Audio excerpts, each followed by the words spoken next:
നമ്മുടെ പ്രധാനമന്ത്രി നരേന്ദ്രമോദി കേരളത്തെ സോമാലിയയുമായി ഉപമിച്ചത് വലിയ പുലിവാലായി.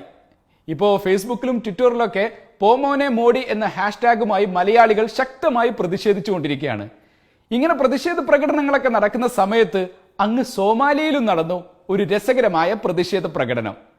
ഗലേറിയ എന്റർടൈൻമെന്റ്സിന്റെ വൈറൽ വിസയിൽ ഇന്ന് കാണാൻ പോകുന്നത് ആ ഒരു പ്രതിഷേധമാണ്.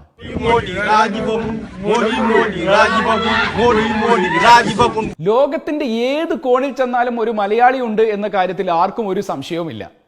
ഇപ്പൊ ഈ സോമാലിയയിൽ നടന്ന പ്രധാനമന്ത്രിക്കെതിരെയുള്ള രസകരമായ പ്രതിഷേധ പ്രകടനത്തിന്റെ പിന്നിലും ഒരു മലയാളി കാണും.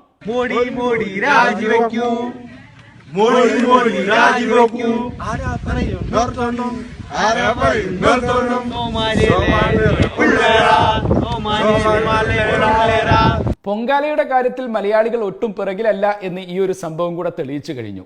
അപ്പൊ മറ്റുള്ളവർ മനസ്സിലാക്കേണ്ട ഒരു കാര്യം, മലയാളികളെ കുറിച്ച് എന്തെങ്കിലുമൊക്കെ പറഞ്ഞു കഴിഞ്ഞാൽ ഇതുപോലുള്ള പൊങ്കാലകൾ പ്രതീക്ഷിക്കാം.